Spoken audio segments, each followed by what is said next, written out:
Hello, friends, and welcome again to this five-part series called God's Universe. It's been a great week so far. We enjoyed listening to Jim, our beloved friend here, Jim Burr, who's been blessing us with so much knowledge about God's universe.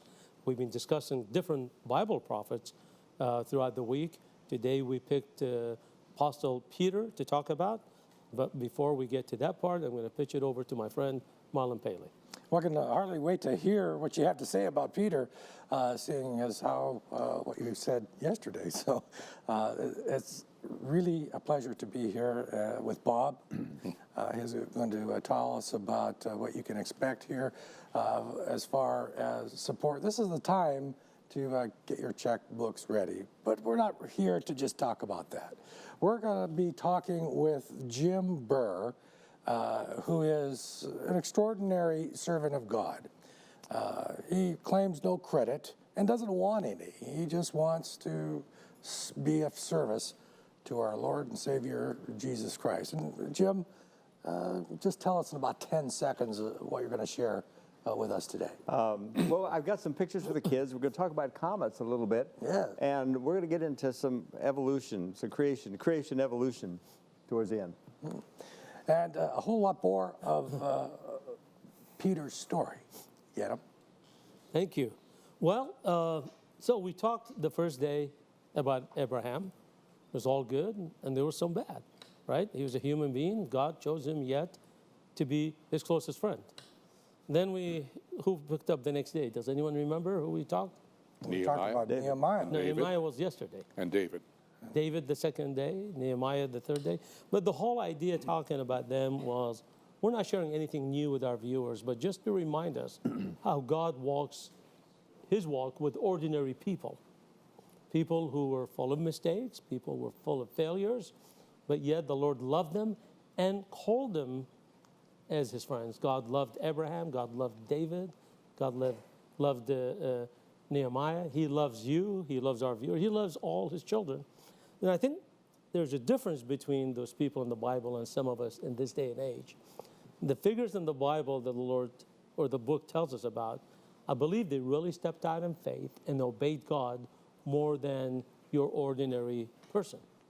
They stepped out in faith, they did obey, they listened to what God instructed them to do, and in all cases, they ignored their critics and continued to do what they were set to do, and they knew what their calling was.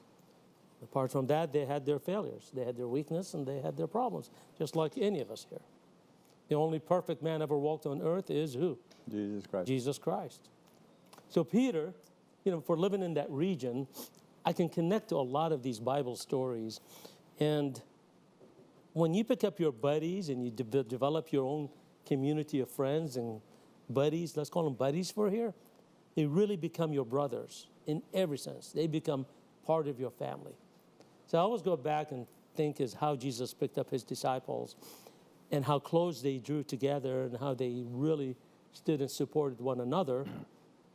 Yet we know there's a lot of times where the disciples lacked faith in spite of what Jesus showed them. But apart from that, they remained loyal and loving to the Lord as he loved and embraced them in spite of their weaknesses. So what I like about Peter's one of the first guys Jesus picked, and they bonded. They got close to each other, and we know a lot of the things that Peter, that the Bible tells us about, how he's the first one to be on the boat. When Jesus come and walking on the water, he'd be the first one to want to step out to the Lord, wanted to walk like Jesus did. And what happened to him when he walks off the boat? Does anyone know? I'm sure you guys know. Yeah. He starts sinking. Why? Because he took his eyes off Jesus. So here we are, the most trusted to Jesus have their weakness. He may have looked around and said, guys, look what I'm doing, huh? And that's the key word, what I am doing, when it was all Jesus' power. Either way, he took his eyes off Jesus. If he kept his faith in Jesus, he would have, of course, when Jesus pulled him out, he pulled him by the hand. He stood with Jesus on the water after that. But then Peter also is the one who boasted about how much he loved Jesus and how much he stands up for Jesus, and he be the one to deny him 3 times in spite of that relationship. So we're not picking on Peter, we're not picking on the prophets, but it's important that we see human nature has its moments. We have our strong days and we have our bad days. At the end of the day, putting our eyes back on Jesus will help us get up and walk with Jesus to meet our objectives. Interesting enough, Jesus gave Simon the name Peter, and in the Greek, it's Peter, which is rock. And Peter became part of the early church development, although he was at odds sometimes with Paul and a few other disciples. He had his own moments, so much that he took action by his own hands. When they came to arrest Jesus, he picked up the sword and does what? Chop the guy's ear. And Jesus like, wait, that's not how I run my kingdom. It doesn't work that way. You know, Jesus is the God of love, a God who stuck by his commitments and faith and love to his people all the way to the end on the cross. So here we are. There are some lessons to be learned that we all stand a chance with the Lord. The Lord would love us as much as he loved Peter through obedience and love and faith. But we're going to have our bad times. We must not give up during bad times. We make a mistake, we got to pick up ourselves and walk with the Lord again. We can't give up or be discouraged. I've seen a lot of ministry leaders who start small ministries and it doesn't take off, and it doesn't, because, you know, this devil doesn't want you to start a ministry. And they start something good, but they run into so much opposition, they call it quits because they feel like, I'm not going to make it. You can't. We had our bad days. We're going to talk about that later. We had our moments of weakness. We had our moments of fear. We had our moments of need. But we kept our eyes on Jesus because we knew we're only men and imperfect men, and we needed Jesus to guide us forward. So stay with us. We have a great program ahead of us. If the opportunity to present, we'll go back and talk about Peter once again. But until that time, Bob, I believe, as usual, you've been committing to music for us. Well, music, but could I talk a little bit about our low number of 150 first? If you want to do that, go ahead. Okay.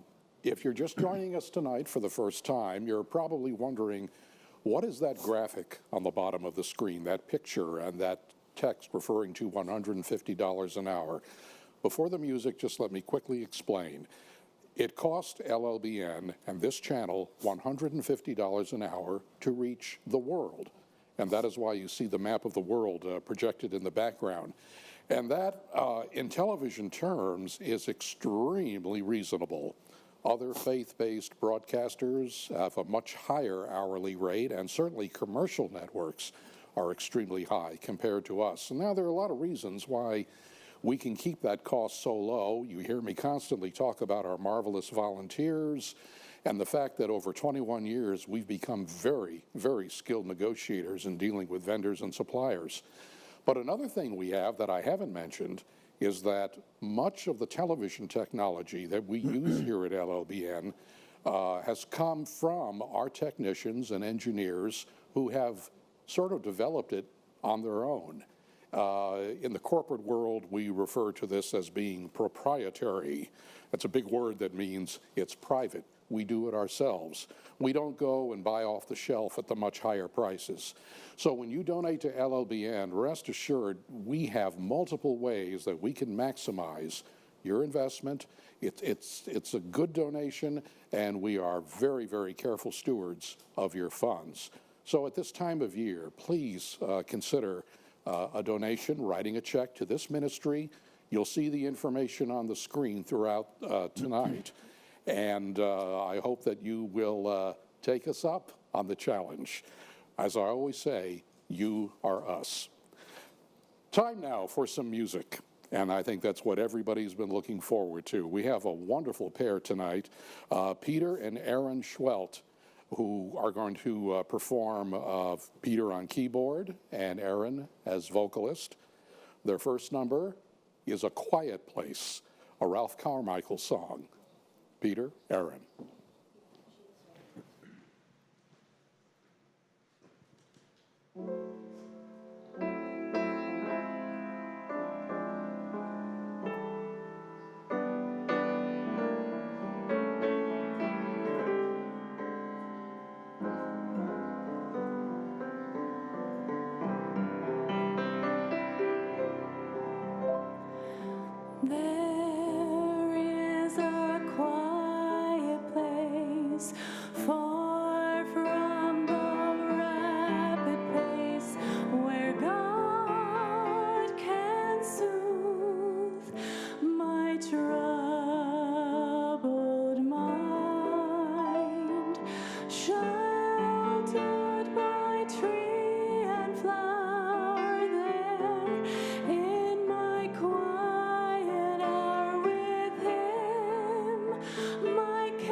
is lovely. Amen. That is lovely.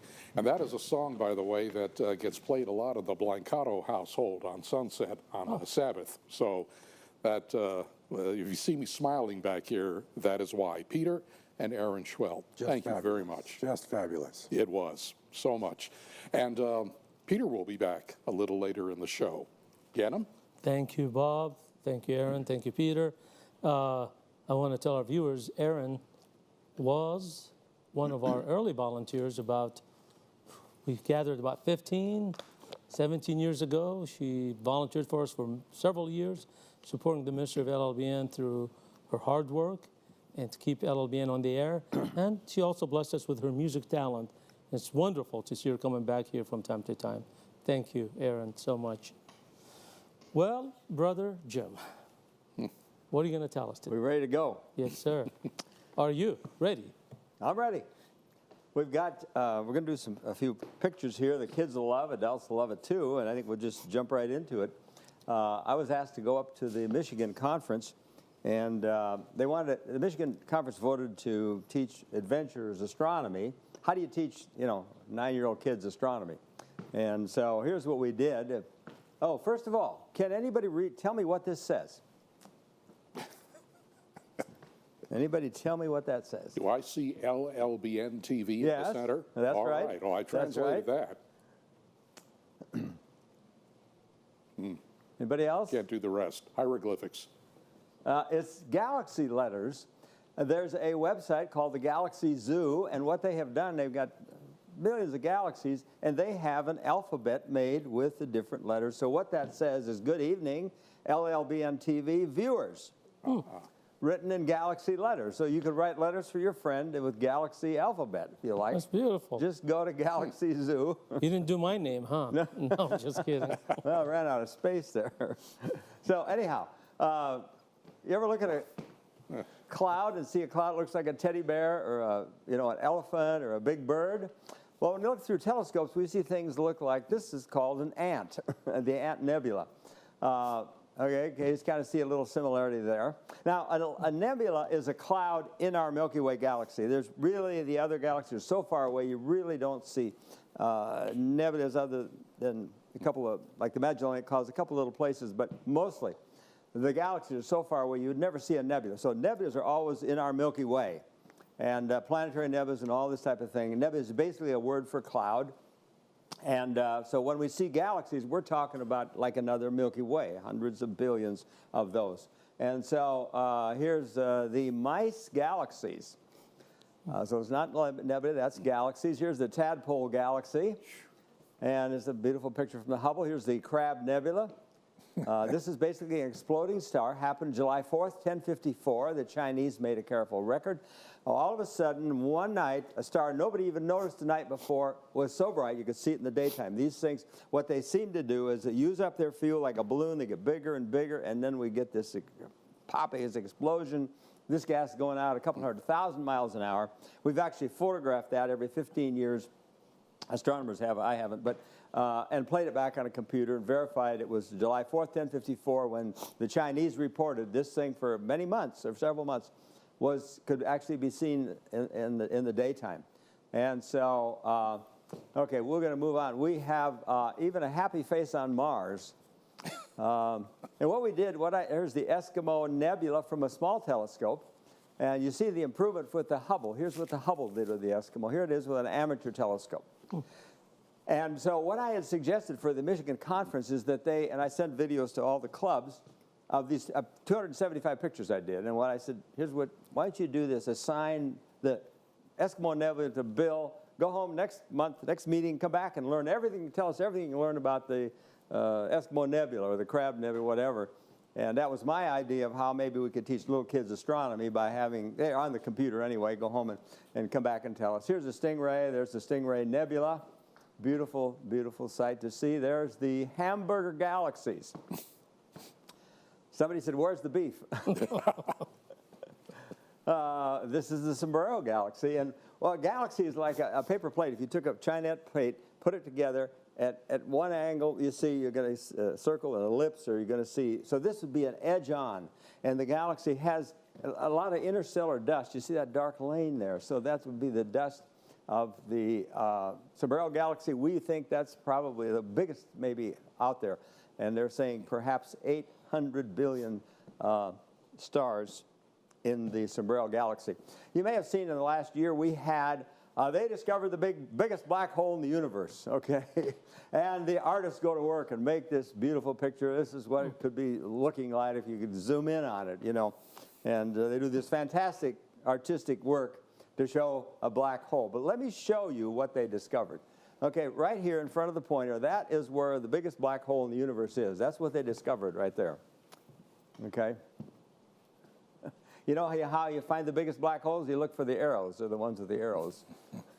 Do you know what a light year is? A light year is actually the same as a regular year, except just has less calories. And Astronomy Magazine, there was an article in Astronomy Magazine talking about black holes, and this article said astronomers who study black holes are cosmic magicians. They need to coax a great deal of meaning out of precious little information. Because people always ask, are there such things as black holes? Here is the Witch's Head Nebula. You see the head of the witch, the nose of the witch, there the arrows pointing towards the mouth of the witch. This is, why would a Christian, I mean, I show this in church. Why would you show a picture of a witch in church? Well, when I first saw this, I said, did God do this? There are 88 constellations in the sky, just like there are 88 keys on the piano. What are the chances I flip a coin and get it to land in middle C? I'm saying if God did this, I would expect there'd be a message in the constellation it's in. Or if it just happened, it's 88 places it could be in the sky. And I'm thinking, well, something maybe connected with Satan. He was the dragon. Would it be in Draco the dragon? He was the lion. Would it be in Leo the lion? He was a roaring lion. He was a serpent. Would it be in the constellation of serpents? In my mind, I'm going through all the constellations. I couldn't even think of the best place for the witch. The witch is in the lake of fire, Eridanus, the lake of fire. Oh. Down here is Rigel on Orion, that lake star, and the witch's head is 2.5 degrees west of Rigel in the lake of fire, and that's prepared for what? Satan and his angels, isn't it? And you see something else being dropped in the lake of fire. There's a lion's skin there. And this was studied out by a woman, Frances Rulston, over 100 years ago, who was an authority in ancient languages. She began studying the meaning of star names that come down from earliest recorded times. In fact, Josephus, the famous Jewish historian, said he thought that Adam and Seth named the stars. And so he thought well, of course, the Bible tells us God calls them all by their names. But as Frances Rulston started studying the star names, she started seeing the story of salvation in the stars. And what she's suggesting is Taurus is a representation of the judgment. Orion is a type of Christ who's defeated Satan, the lion's skin. The saints are watching this all from the lap of the shepherd up there. And in fact, they're putting that together with Scripture. She says in Isaiah 40:11, he shall feed his flock like a shepherd. He shall gather the lambs in his arms and carry them in his bosom and shall gently lead those that are with young. And then in Daniel 7, where she talks about the judgment, where we see the judgment, a fiery stream issued. You see the fiery stream issued and came forth before him. And 10,000 times 10,000 stood before him. The judgment was set and the books were opened. The story of salvation in the heavens now is being offered by the Pathfinders as an honor. They're working on it. We've been working with us. A group had developed it, and they said, would you review it for us? We have. But I need to tell you something. If you go home and look at your geographics, you will not see a lion's skin. You're going to see a bow. Many of these things have been changed. But look at the star chart astronomers use. Over here, you see it says lion's skin. Okay, geographic can show a bow, but actually the ancient zodiacs, which I've been at the British Museum from the temple in Egypt, are reconstructed there, and so actually I just need to point that out because if you go home, you go, what's going on?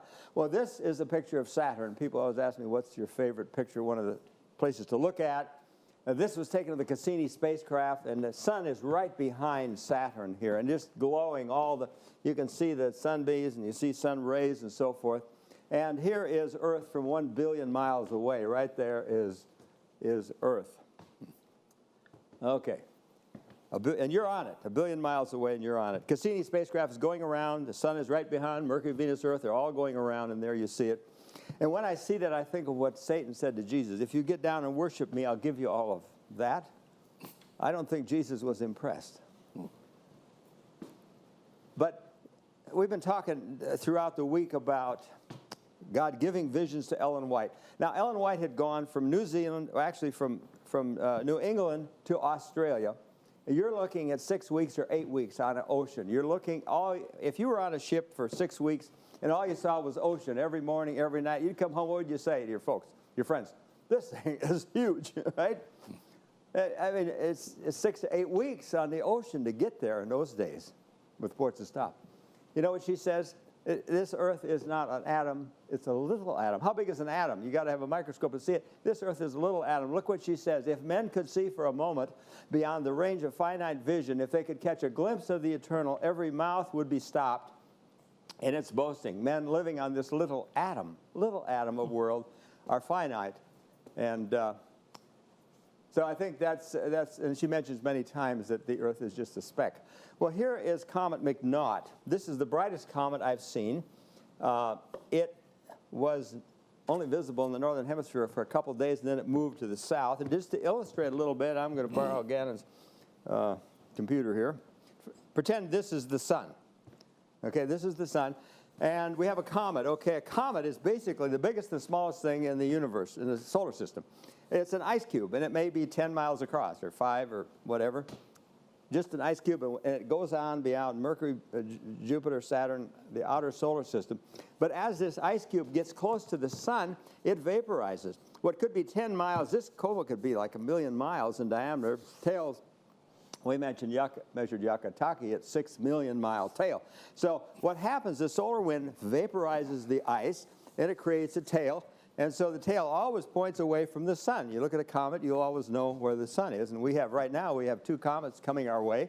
They'll be visible, one of them in December. And so it leaves the sun running into its tail and getting smaller and smaller and smaller till it gets out where Neptune is and you can't hardly see it anymore. But typically, they're in orbit about the sun, so they continue to go around the sun. And what happens, they leave a trail of dust behind them. Particles melting off from the comet. It's a dirty snowball. Now, remember, we talked about the Earth is going around the sun at 66,000 miles an hour, and we run into those little particles of dust. And because of the speed and the friction of our atmosphere, they burn up, and we think the stars are falling. The biggest one ever to happen was in 1833 in November, and they thought that about 100,000 stars fell. One farmer went out to see if there's anything left the next night, and they were all there. We've shown you how big the sun is. The Earth is a tiny little thing. We could put 1,000,000 of them in the sun. And so if a star fell on Earth, it vaporizes and we're gone. So it looks like stars are falling, but actually just the particles of dust. And so we know that every month, we have periodic meteor showers just about every month of the year. And so these comets go around, they leave a trail of dust behind them. And it goes past Jupiter, does a little dance, and spreads out and spreads out. The comet may be already gone, but the dust is behind it. So we can go out, we know that in August 12th, this Earth is going to go through the Perseid meteor shower. We can predict that. Leonids in November, and Geminis in December, and so forth, leftover particles from a comet that has left debris behind. Okay, let's move along, and we're going to, DNA, I believe, is evolution's death knell. This is interesting because National Geographic's discovered fossils, and this was a 10-page spread in National Geographic's. We can now say that birds are pteropods just as confident as we can say that humans are mammals, excuse me. This was a fossil that had been doctored up. 10 pages, 10 color pages. Then they had a retraction. Here's the retraction in April. This is November of 1999. And they said, you know what, we were fooled. It wasn't really a fossil. It had been doctored up. So the thing we hear all the time is we want science. We want science in our classrooms. We don't want creation. We don't want intelligent design. We want science. We want something we can test, something we can falsify. We want science. We don't want intelligent design. So let's have a little fun and imagine a class, and we're going to, the question today, class, is what do we know for sure about dark energy?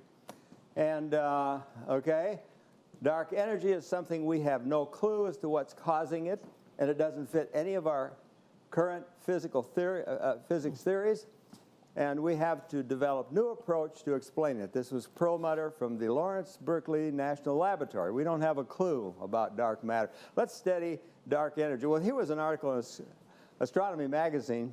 This was the discovery of these two scientists who've been studying the motion of galaxies. And these guys, Laura and Postman, well-known astronomers. And the magazine says, if the latest discovery is true, we know less than nothing. Well, we want in the classroom science, right? Something we can test. But here, if this is true, we know less than nothing. And so another subject we're going to study is dark matter. What about dark matter, class? Well, for that, we'll go to MIT, the most prestigious institute there is, Massachusetts Institute of Technology. We go to Max Tegmark, and Max Tegmark says, dark matter is a code word for our ignorance. And some people think it might be a reflection that we got gravity wrong again. That's MIT. Gravity wrong again. Dark energy, and this is an article in Sky and Telescope. Dark energy's precise nature is the most profound puzzle that physicists are facing today. Sky and Telescope, page 22, 2010. Folks, if you want something you can test, I'll give you one scripture you could get 100 doctoral degrees on. You want something you can test? Go to Isaiah 45:18. It says that he made the earth to be inhabited. He did not create it in vain. He made it to be inhabited. We know there are 100 parameters, 100 things that are finely tuned about our earth that you could test and do your research on 100 different parameters. So if you want something you can test, you can actually go to the Bible to test it. And so scientists want a scientific, naturalistic explanation on how we got here. So imagine a group of atheists. This is fun, folks. I think it's fun. A group of atheists sitting around a table figuring out how we got here without God. Okay, so somebody says, maybe we got here through panspermia. That's aliens did it. Okay, we'll go into that a little bit. Maybe a warm little pond. How about spontaneous generation of life? You know, they used to believe in that. If you had corn, grain, and some rags in a corner, in 2 weeks you had mice. And Louis Pasteur demolished that one. So that's spontaneous generation of life. Maybe other universes or aliens, or no one put us here. Okay, how about God of the Bible? Please leave the room. You are not scientific. Okay. Having fun with this. The subject today, class, is the Big Bang. The Big Bang theory has no answers for what banged, how it banged, what caused it to bang. That's from Astronomy magazine, September 1999. We have no clue how it hanged. How can the Big Bang proponents, this is an article in Sky and Telescope magazine, a big article, but in summary it says, how can the Big Bang proponents keep a straight face? The Big Bang theory should not be described as correct in one audience and in trouble in another. Is everything we know about the universe wrong? This was Alternate Cosmology Group. This is an open letter written in the Journal of the New Science magazine. Is everything we know about the universe wrong? Alternate cosmological groups have published a general mission statement, an open letter that was published in the New Science and outlined the many major problems with the standard Big Bang cosmology. Over 300 scientists signed on to this letter, and this is the 2008 conference. It was also done at, they had another conference in 2005. This is 3 years later. And continuing on, evolution, now this is really interesting, folks. Evolution became, in a sense, a scientific religion. Almost all scientists have accepted it, and many are prepared to bend their observations to fit in with it. This is from the University of Uppsala, Sweden. Professor I.U. Olsson says that many of them are prepared to bend their observations. Look at the next statement from Sky and Telescope magazine. It says, by tweaking the basic cosmic parameters, the model can be fine-tuned to match the data. You see what they're saying? We can fine-tune the model to match we'll bend what we observe, we'll bend that, and then we'll fine-tune this, and then evolution works, okay? That's convenient. Okay, we have a lot of fun with this. So how did life get started on Earth? Okay, now folks, this is Francis Crick discovered DNA. He got the Nobel Prize for DNA, and Watson. Okay, and he knows that DNA is so complex it could never happen from this warm little Darwin's warm little pond. Francis Crick says aliens did it. Okay, and here, this is current. This is this year in Astronomy Magazine. And this is Astronomy Magazine, January 2018, page 13. Comets and asteroids of interstellar origin may have brought building blocks of DNA to Earth. You know what the temperature of these things, I mean, have you seen the one that hit Russia in 2013? I mean, it was brighter than the sun. This thing was brighter than the sun. And they have proven now this can't work. They've proven it. I'll show you what's coming up. This happened, this thing came in at 40,000 miles an hour. It damaged 7,000 buildings. It was 60 foot in diameter. It was hot enough to vaporize atoms and molecules. Okay? The surface of a meteoroid reaches a very high temperature, high enough to vaporize some of the atoms of molecules that are present on the meteoroid's surface. And here it went through the lake.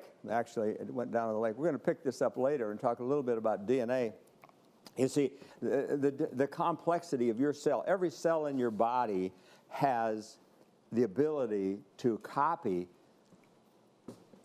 There's reports that if you wrote out your DNA, it would be paperbacks that would reach like to the moon and back. I can't even tell you how many times. It's just the amount of volume, millions and millions of pages. A lifetime, if you were going to try to type it, you'd be a whole lifetime trying to type it out. When you were born, you could fit on the head of a pin.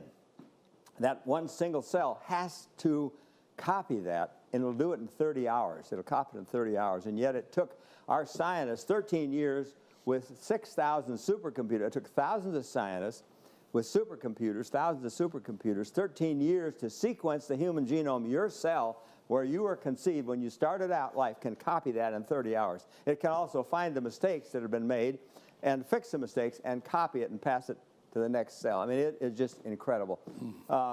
And so to move along here, you'll be making, if you sat at a keyboard, you'd be making mistakes. Well, your body does too. Your body will make up to 1 million mistakes. Every time it copies that code, it will make between 100,000 to 1 million mistakes. But you got a spell checker, you got a proofreader in there, a spell checker that's looking for the mistakes. And just like on your computer, there's certain words you can't type. The computer fixes it. Boom, it puts a comma in, it takes a letter out. Boom, boom, boom, boom. It fixes it, fixes it, fixes it. It's so similar to what's going on in your DNA. Then there's time when the spell checker goes, we got a problem. I don't have an answer. I can't fix that one. You'll have to tell me the form of the word, you spelled it wrong or whatever. And the same thing happens in your DNA. And then it calls in. There are 50 genes in your, like an army. You've got a proofreader and you've got an army to fix it, okay? Here is the top part is the damaging agents that cause damage to your DNA. Break the double strands, and you got ultraviolet, infrared, you got carcinogenic stuff you put in. This whole top part. The bottom, here are 50 genes that are, it's got an army of genes that are going to fix the mistakes. When the army gets done, only 1 in a billion get through. Only 1 in a billion. You may have 1 million mistakes, 100,000 to 1 million mistakes in copying that because of all the stuff we do. We don't eat like we should. We don't exercise or drink water and so forth. And so it makes mistakes. Now, there are about 10 million cell divisions per second to compensate for the 10 million cells that die every second. And look at this. This is powerful, folks. The DNA repair system, it's a typo there, repairs DNA damage before a permanent mutation can occur. So this army is there to fix it before you hit the save button. On your computer, you hit a save button to save what you just did. But before you hit the save button, this army of repair, DNA repair, is going to repair it before permanent mutation can occur. And evolution says, well, everything on planet Earth happened through mutations. Mistakes in copying, that is how you get from an amoeba to a mango or an elephant.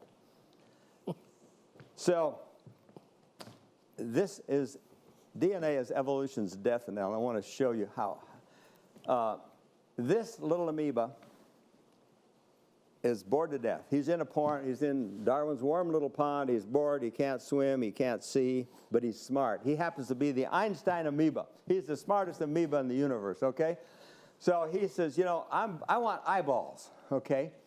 And he goes to his computer and he Googles up eyeballs. He discovers this gene, RPE65. If you have that mutation, you're born blind.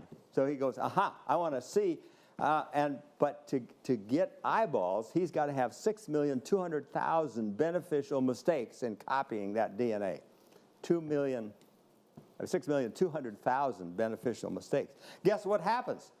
He got a proofreader, spell checker. The spell checker goes, whoa, you are an amoeba. You can't do that. I have an army to fix what you're trying to mutate into eyeballs or into an elephant. I've got an army that's going to solve that. You can't do that. It won't happen. That amoeba is never coming out of that pond. Well, did God just do that so evolution couldn't happen? No, you would not make it out of the womb if it wasn't for that, because that happens right in the womb. That's correction is in your DNA. That spell checker is in your DNA. And, you know, Francis Crick says, oh, maybe life got started, aliens did it, okay? And I showed you the fireball coming down, and we haven't seen that. Maybe that's coming up. They actually went and took some really tough bacteria and put it on a Russian return space capsule that burned up in space, and they proved that it bacteria could never arrive on a comet. And maybe I'm getting ahead of myself, but let me just explain. So Francis Crick is so desperate. You saw it in the Astronomy magazine, said that life could have got here on an asteroid. So let's just demolish Francis Crick. He is so desperate to get life going, he says, look, if DNA and chromosomes and amino acids or whatever could get here on an asteroid, life might have started that way from aliens. Where did they come from? Oh, another more advanced generation of aliens. And oh, well, how did they come from? Well, another more advanced aliens. Okay, let's demolish Francis Crick's idea. Give me an egg from a chicken and a sperm. A chicken has 78 chromosomes. Dogs have 78 chromosomes. Give me an unfertilized egg. I got 39 chromosomes here. And I got sperm over here, 39 chromosomes and sperms here. I got sperms and eggs. I got everything for life. It will not produce life. Everything you need. Francis Crick would love it if he could get an egg and sperm on an asteroid, but it's going to burn up. Your Bible says 10 times they reproduce after their kind. This will not work, although you got everything for life. You see how DNA just demolishes evolution? It can't happen. It's God that does it. Oh, according to the research, the most beneficial mutations possible in 100,000 years are 3. You could possibly have 3 in 100,000 years. And I tell you, there's only 1 in a billion get through. You may have 1 million mistakes in the copying. Copying all those letter codes, you could have up to 1 million. But when the repair gets done, only 1 in a billion get through. Okay, so that amoeba needs 6,200,000 beneficial mistakes. And so if the amoeba is going to evolve into a peacock just for the feathers, he must learn differential and integral calculus. The complexity of the peacock feather, the parabolas and the chordroid and the ellipsoid, here's what the amoeba would have. Here's the formula that would be required to make what you see on the screen. The chordroid and the ellipsoid and the parabola. That's the math would be required to do that. And so a chordroid is generated by rolling a circle on a circle with the same radius. A chordroid is a plane curve traced by a point on the perimeter of a circle that is rolling around a fixed circle of the same radius. Okay, does that sound complex? The ellipsoid is a closed quadratic surface that has a three-dimensional analog of an ellipse. You see a creator here with the beauty and the symmetry and the sophistication of the peacock feather. So how did life get started on Earth? Abiogenesis, we've already kind of covered that. Okay, it's coming up what I was telling you about, and here it is. Francis Crick, the Nobel Prize, discovered DNA. In his book titled Life Itself, Francis Crick wrote that there is no possible way that DNA molecule could have kick-started on Earth randomly, and that it must have originated from elsewhere, called directed panspermia. Crick poised that aliens could have fired capsules containing DNA or the building blocks of life on rockets and fired randomly in all directions, captured by asteroids and comets and brought to the Earth. This would be the best, most cost-efficient strategy for seeding life on a compatible planet. There is increasing despondency among evolutionists over their inability to use natural selection or mutations to provide even the slightest evidence of cross-species evolution. How do you have species, you have dogs and cats and elephants, cross-species evolution? It doesn't happen. They don't have the slightest evidence for cross-species. Bacteria, okay, here was the statement I was looking for. Bacteria could not survive on a meteorite. Scientists managed to simulate a meteor re-entry by attaching rocks to the heat shield of a returning Russian spacecraft. These rocks were smeared with the hardy bacterium. Panspermia theory burned to a crisp. Bacteria could not survive on a meteor. They say the theory of evolution explains how things evolved, not how they started. You see, Francis Crick, we just read to you, says that DNA could never have evolved from a warm little pond. And so evolution says, well, we can't say how it happened, but we say how it has progressed. Mutations, evolution doesn't describe how life came, but how it has evolved. And so that's through mutations. Every once in a while you get a mistake and you live longer or stronger, have more babies. Then natural selection builds on that. And that's how evolution says, well, we can explain how it has evolved. We can't explain how it started. That's the big question. They say the theory of evolution, okay, so the textbooks will tell you that the earth was formed, it rained on the rocks and created warm little ponds, or the latest is maybe the vents in the ocean and so forth. The complexity of the genome and the DNA, the chromosomes, are beyond comprehension. Bill Gates, the founder of Microsoft, said DNA is far, far more complex than any software computer ever designed. So there's no cross-species evolution, 30 million species, maybe to a billion. Stephen Jay Gould from Harvard, paleontologist, says that he is fully aware that simply no fossil evidence for evolution and of one species from one species to another. The fossil record with its abrupt transition offers no support for gradual change. He proposes instead the evolution occurred in jumps. Could a bird, this is Stephen Jay Gould from Harvard. Does Harvard know this? Stephen Jay Gould says, could a bird, for example, hatch from a reptile's egg? Guess what happens? We got a spell checker. You're going to go from a lizard to a bird? The spell checker goes, whoa, you can't do that. I got an army that's going to fix it. And that's called hopeful monsters. Punctuated equilibrium, Stephen Jay Gould says, is the only possible answer. Entirely new species which were suddenly born from totally different creatures. And we could test that. Okay, I think our time is gone. So I got to sit down. Well, good news, we still have tomorrow. Fascinating information. We're going to come back and have a discussion with you. But let's take a musical break and we'll come back. Oh, we certainly will. Peter is back this time, our pianist extraordinaire. And let's see here. He's going to be performing a very special number, I Walk Today, Where Jesus Walked.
the universe with that. That was Peter Schwelt, our guest tonight, and playing I Walk Today Where Jesus Walked. You know, the past 3 or 4 nights, we've been hearing a lot about big numbers. That's what the universe is. It's big. And we're talking billions and trillions. We have a number at LLBN which is significantly smaller, but that is a good thing. You've seen it flash across the screen many times over the past few nights. $150 an hour. That's what it costs LLBN for this channel to be on the air throughout the world. And yet, now I'm going to throw a big number out here. With that $150 an hour, we can reach and empower millions of viewers in every inhabited land to accept Jesus Christ, and also reinforce the faith of those who already believe. It's good to have that fellowship of like-minded people. And this is all done in a very cost-effective way. So this is why we are encouraging you at this time of year to help LLBN continue on our mission. Now, bear in mind, we've got 8 separate networks, 3 in English and the remainder in foreign languages. These are languages that are spoken very heavily throughout the world: Chinese, Arabic, Korean, and then, of course, Latino, the language of most of South America, Hispania, and South Asia, which includes countries like Afghanistan and Myanmar, Pakistan. We cover all these areas, and here they are on the map. We do this at this remarkable rate of $150 an hour. So when you donate to LLBN, you are truly maximizing your investment, and at the same time helping us spread the word about Jesus Christ and the end time message, the 3 angels message. Right now, as we approach the end of the year, this is when we need your help the most. And we hope that you will look at the program that you saw tonight and the other fascinating and remarkable speakers who we bring to LLBN to spread to millions of people and help us with our mission. As I always say, we are you, and together we're LLBN. Get 'em? Thank you, Bob. Well, Jim, you left us speechless.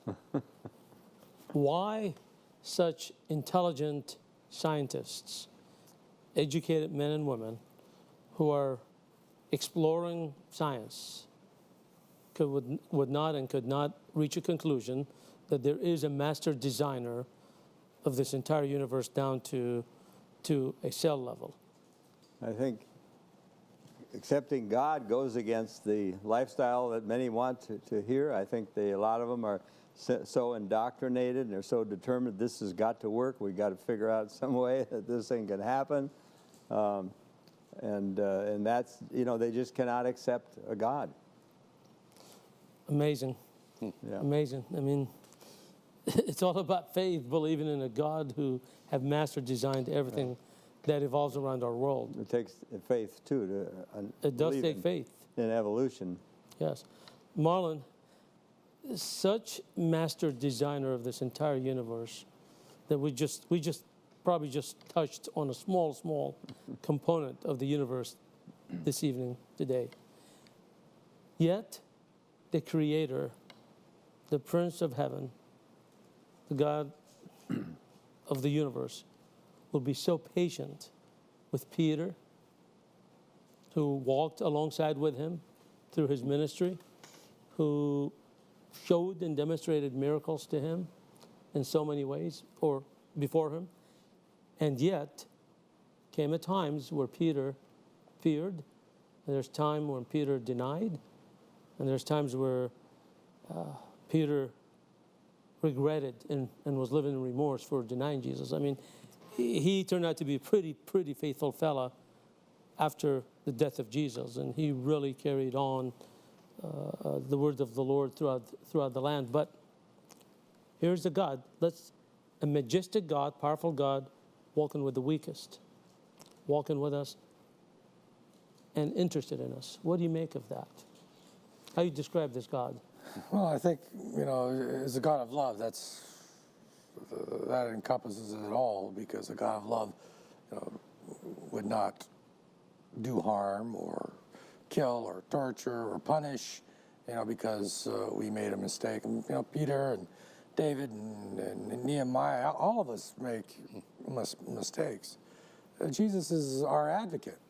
He's there to represent us. He's there to pull us out of the depths. And, even the faithfulness of Jesus to Peter, even though Peter never really comprehended, what a true relationship with his master was, because obviously he betrayed him, still had the longing and the urging of the Holy Spirit to continue and not give up. I contrast Judas to what Peter did. Judas just gave up. I made a mistake. There's no hope for me, and he didn't turn back to Jesus. It was all about Judas, not about Jesus. But in Peter's case, it was about Jesus. Through Peter's weakness, he became strong. And it actually, I think you said it, it took the death of Jesus to have Peter realize, what the correct relationship with our Savior. And it's a good example for us today. We need to be careful of our relationship with Jesus. Make sure that it's a genuine relationship with Jesus. As we had at our staff meeting today, the inspirational thought, at work that you shared with it. It's all about prayer, starting your relationship with Jesus that morning, and He will stay with you today. It's a reset button. We have to use it as many times as we have to. But more so, I've discovered it's on wake-up time where set your day straight if we bond with Jesus. Well, folks, it's all about Jesus, and that's why we do it. That's why all our volunteers here, that's why our donors and viewers support this ministry, because it is about Jesus and sharing His glory throughout the world. So many folks need to know about this wonderful and majestic master creator God, yet a God who loves you individually. He built a relationship with each and every one who seeks Him.